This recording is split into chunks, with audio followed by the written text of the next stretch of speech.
Good afternoon, everyone. Thank everyone for joining us today. We've got some esteemed guests today. I'll let them introduce themselves. My name is David Burnett. I lead the space development work at SDA, focused work related to SAIC. We're going to go through a set of questions and discussion today. We're going to keep this light.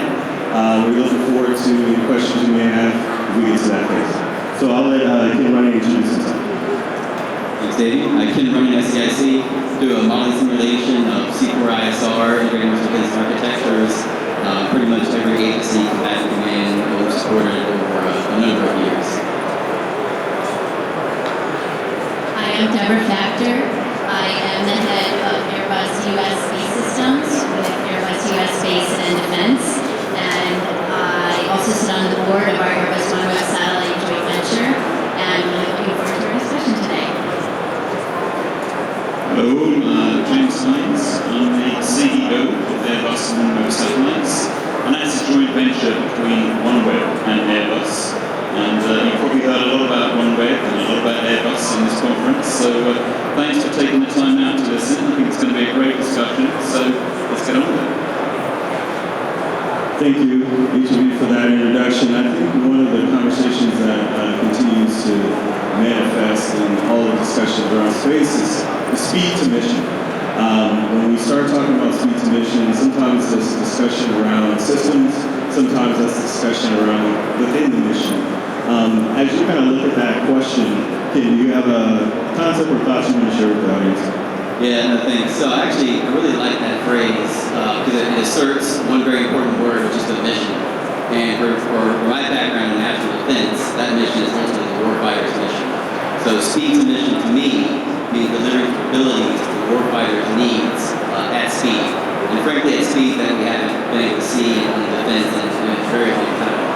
And so just like the software world has kind of evolved to DevSecOps, we're doing the same thing on the platform side where delivering capabilities or capabilities to the warfighter fast and with security next in throughout the entire process. Deborah, you have comments? Yeah, maybe 15 years ago or so, talked a lot about operationally responsive space, and we're finally seeing that come to reality. And one of always the challenges, how do you get capability, as Ken said, directly into the hands of the warfighter?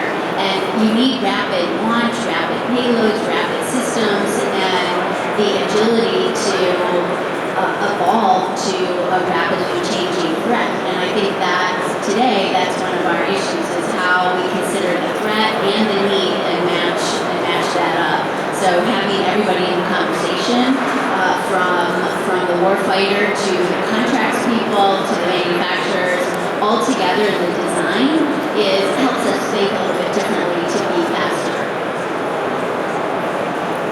So you've heard a lot about requirements, but requirements have actually got to come to something. So one of the biggest challenges we have is to make those requirements happen to the same level and expectation that in this particular case our warfighters need, but we need speed. So just to give you a very rough approximation, our factory can deliver 2 spacecraft a day. So with a little bit of margin, let's say around about 8 or 10 a week. So just think about what the traditional space business provides in terms of spacecraft and geos.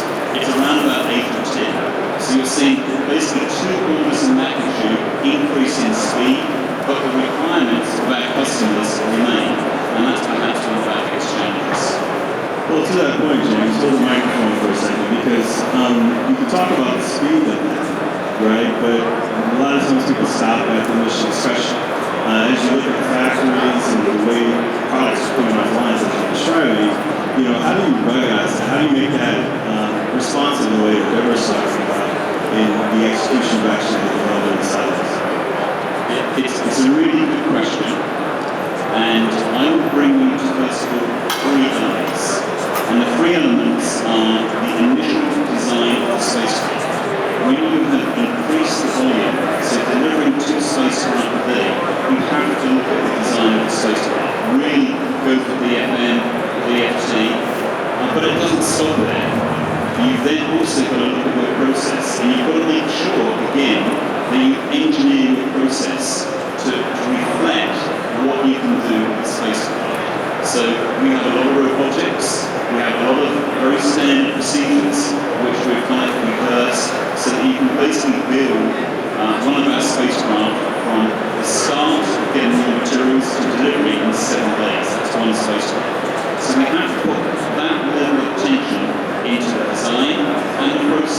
But there is a third element, and it's important to remember how much data do we touch every day. And when you process a spacecraft, we have to take the requirements from our customer, but we have to take all of the test data, all of the build data, which goes into that vehicle. So again, it's really important that when we're looking at requirements and you're looking at speed, you look at the design, you look at engineering the process, and you make sure that all of your information flows from supplier to end customer are all one element of the entire. So I'm going to have Deborah put the glue together after the fact, but Ken, as we talk about mission-related requirements, how do you focus on that and getting that information down to the design of the Yeah, so again, the key word is mission, right? So it's designing your payload, designing your platform for a particular mission in that context. It's not enough to design things in isolation. You must look at how it operates in the system of systems architecture, as well as meeting the end user requirements. And if you don't design systems that way, you're subject to over-engineering, over-design. There's a number of problems up front, cost, schedule, risk, but also downstream complications to the integration process on the users interface with it. So there's a lot of downstream costs as well in schedule. So that's the question for Deborah. Like, how do you deal with these competing thoughts and ideas as you kind of go through a design, a formal design with your company? Yeah, the classic systems engineering problem is that every requirement, every system is going to be a conflict. And making those trades, using tools now that we have in model-based systems engineering as an example where we can test out designs earlier in the process and evolve those requirements together, especially when you get the user in the room and the ground segment as well. The other part is shifting our thinking on using more commercial and commoditized products. This was very much the philosophy of Airbus in investing in with OneWeb into our joint venture, and the factory in Florida was about how can you shift the philosophy of spacecraft manufacturing, as James said, which used to be very linear and take a long time, and now have a product that can be developed at scale, at speed, and when you have a common platform, then you can adjust payloads. And this is what we're starting to see in the market now, as there's more demand. Say, hey, here's a bus we can use. Now what kind of missions can I adapt that for? How can I integrate different kinds of payloads and be more responsive, and yet have a core underlying capability that has all of the reliability and capability that James described, and now flex it on the payload piece, which is really where the requirements come in. So when you think about those baselines and just delivering these missions to warfighters, confidence has to be built into the system. One of the areas that people focus on right now is around security. It's a pretty generic word. I think there's elements of security that get into software, that get into the security of supply chain, security of the building. A lot of things to cover there, but Ken, when you think about a system level view of a system that's normally purchased, what do you think about security for others? Yeah, so security is all about the entire process, right? From grade, hopefully delivering data to the end user. And I'm sure the panel's going to talk a lot about supply chain and other topics of security. However, one thing in dealing with the warfighting domain is to think about security is not just a cyber domain, but the electromagnetics as well. EM, cyber is just continuing the same thing. And so if we think about hardening our systems against threats around cyber, we must consider also magnetics or even other higher frequencies beyond the RF. Deborah, you have a comment on that? Well, I think security comes down to trust. Trust in the supply chain, in the process, in the people, in the data, and integrating all of that upfront into the design. James will probably share a little bit more about the supply chain, but I think that a key part of all of us in industry is the relationships that we have, and it's those personal relationships as well as understanding really closely what all of our suppliers are doing and who their suppliers are and who their suppliers are. So that starts to get, I think, in the custody of products, of data. The cybersecurity, as Ken said, is obviously something of importance to all of us. And also just say data integrity. There's science that goes into the sensors and the payloads, and understanding how those payloads or sensors, as an example, or antennas, how sensitive they are, and understanding everything behind them so that when the data is produced ultimately, we trust what it says. And by the way, that's another part of the system modeling as well, so you can test things on the ground with a flat sat or with different models and test out the hypotheses before you fly. Okay, so I'm going to pick up from where Deborah's left off, and I'm going to pick up one word, trust. And that's got to be the foundation of any aspects of security. So we take it all the way back to the provenance of hardware, which we get built into the eventual spacecraft, but then we also put it into the data which flows from those supplies, and then the additional data which we build up in order to demonstrate that we meet the requirements. Now, our system in Florida is completely paperless, so we rely on a very secure network to link all of those various workstations, to pull out reports, and to make sure that we have integrity and security of data. And that's absolutely paramount. So we start at the supply chain, we take it all the way through our process, and then we follow up with making sure that that security follows on to our end customer.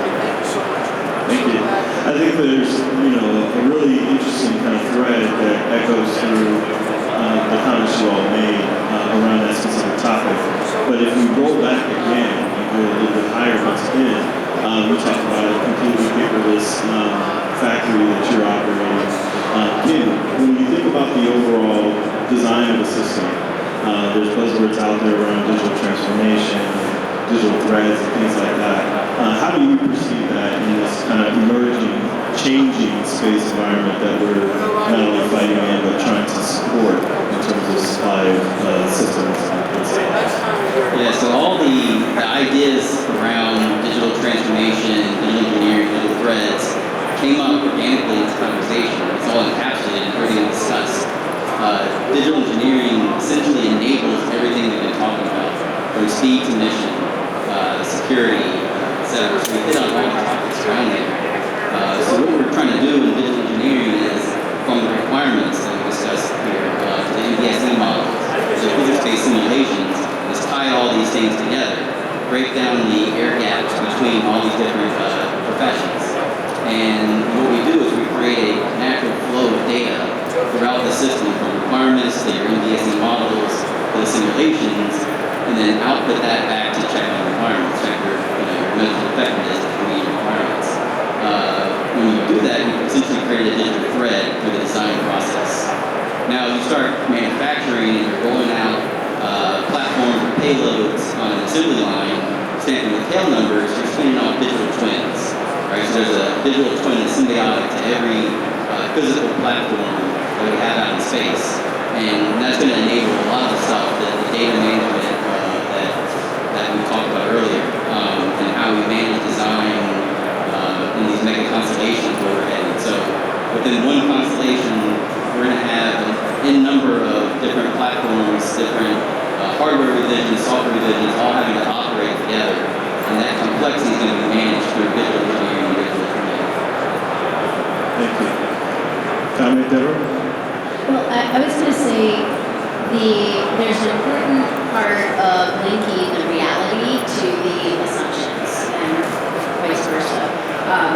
As we create these models, we make assumptions that go into them, and as now we've matured the commodity bus and all the manufacturing processes, and in this case with OneWeb having 288 satellites on orbit so far, we actually have real data, and that informs the models, and in turn you can iterate from there. A big challenge, I think, in our world in general is the new generations growing up with only knowing that digital environment, and we have to ask ourselves, well, how do we know our model is right? So as we create these models, is it accurate? Is it not? And that goes back to the trust that James was talking about earlier. So I do think it's important, and I'm glad to see some STEM activities going on here, reminding as generations come up that there's thinking involved as well. Just because you see it on the computer doesn't mean it's exactly right. And finding the ways to iterate, test on the ground, get flight data so that it will continue to inform the models. That will help in our trust and it will help in our responsiveness. Thank you. James? So, I think one of the things I would come back to is we really do live in a digital age. And if you look back to where Kim was describing, those requirements, they form a digital screen. Now that can be in particular to mission, but as you roll out a constellation, Ken was mentioning how tail numbers might be slightly different. You need that traceability. It generates a huge amount of data. So one of the key topics we've had to address is traceability. That's not purely traceability back to the original requirements, which is key, but those different tail numbers. Just to give you a real example, we are building over 600 spacecraft. We are halfway through the build of that constellation already in Florida. And you have a lot of information which you've got to keep hold of. You've got to be able to dive down into it very quickly. So having a whole and strategy and process to manage that data is imperative. But there's one final element I would also bring up, and that's the fact that if we have a way of capturing that digital information and forming models, then you have the ability for continuous development without actually touching hardware. Because we always have to improve, particularly when you've got to be able to deliver 2 spacecraft a day. You really do need to have that mentality. So you can't purely think about doing it on the production floor. Having a digital twin, having the ability to model is also increasingly important. I appreciate that, and I know time is of the essence. I don't know if there's a Q&A here. I know you've made about 20% of the satellites since you've sat up here. I wanted to give the panel an opportunity to have any closing remarks. Obviously, this is an important event for our industry, and if there's any closing remarks you want to make, feel free. Well, first of all, is there anyone who wants to ask any questions? So don't be shy.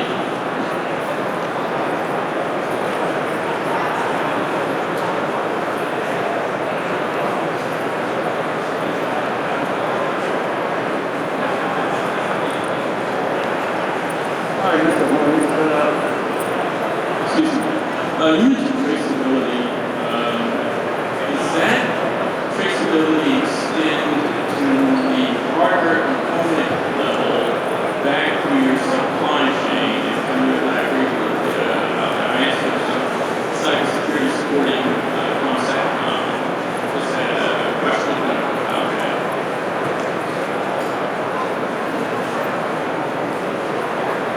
In one word, yes. When you deal in the space business, you've got to have that impeccable traceability, and it goes all the way back down to the lot and the day code of an individual component. So we basically build that up. So every time we get to a point of delivery, be it an equipment, a submodule, a spacecraft, or a system, we have to put together that in-light data pack. That's what we're all very used to, and traceability is just a fundamental brick of that.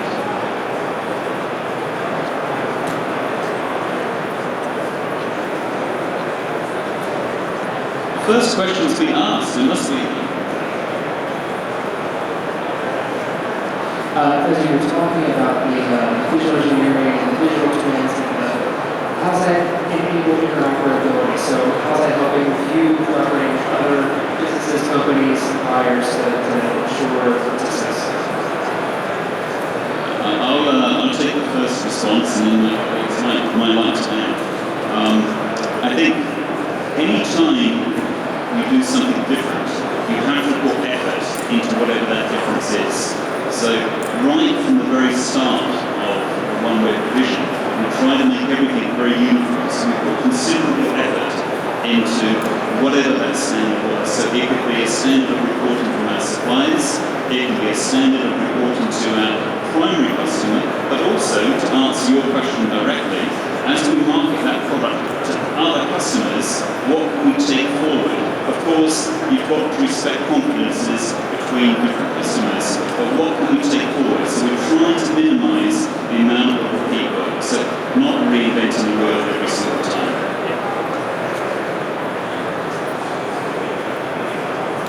Yeah, so that was a good question and good response. And I mean, it enabling our ability to train not just one company, providers, platforms, and systems, but how it's going to integrate into the overall systems. There are many different payload providers and end users from space to ground. It's incredibly complex and engineering that enables that. It's really table stakes at this point. I'll add on to that, Ken, and I'll just say that when you kind of take on the digital threat discussion, you start talking about a complete system. I think you always have to keep the complete system in mind when you start talking about traceability and having the absolute confidence into the impeccable data that you're talking about, so that one provider or vendor or partner or whatever it is getting the information on the ground that they need, that may come from a space vehicle, that may come from an overall system approach. We just need to make sure that those connective tissue into a digital environment, I think, is more reliable. So this, I think, emphasizes the need for mission architecture planning as well. We talked a lot about the designs of the systems themselves, then how are they going to operate collaboratively in space, and thinking about, especially as the government or commercial users want to take advantage of investments made in that other customers have enabled, we say, okay, how can we do something different, especially if you want to go fast? How do you use what you already have? Use it in a different way. Be creative in the mission solution, because there may be many different ways to solve that problem. How you launch, how many planes you have, if we're talking about a constellation. Are you doing tech refresh? Are you doing one at a time, or are you doing 100 of the same thing? And that mission planning goes into the overall solution as well. And I think gives that flexibility, enables the flexibility in meeting constantly changing warfighter requirements. Any other questions? Okay, I'm going to pass the mic back around. Any other closing comments? No, appreciate everybody's time today, taking your time to listen to us discuss digital transformation, digital engineering, and how we're developing payloads to meet the user requirements of the mission.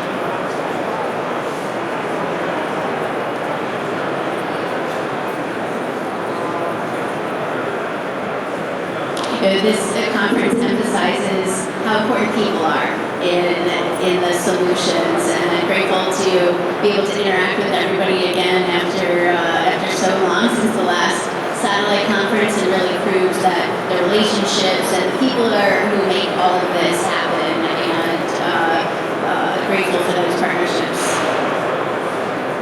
So I haven't got much to add, but I'll have 10 seconds. There's been a lot of debate about old space versus new space, and one particular orbit versus another orbit. But I particularly like the remark of Jean-Marc Mazet of Airbus in one of the previous panels, when he said, there's no new space, old space, there's only next space. And I would actually say it goes on even further, it's now space. So we're not talking about constellations which are going to be delivered tomorrow, they're being delivered now. And so, all of those requirements which all of us expect, our warfighters, our commercial customers, all of that performance we need to be delivering. The quality needs to be there because they need it when they need it. But in addition, the speed at which all of those elements are delivered has increased by almost 2 orders of magnitude. So I think, all of the various mechanisms we have and the tools we have, and modeling techniques, we've got to look at them holistically to make sure that we deliver what our customer needs. And with that, thank you very much for your attention, and to my panelists, it's been great. Thank you. I just want to echo that and say thank you to everyone that participated. It's very difficult to get these folks together, but If there's any other questions, we'll be around. Thank you.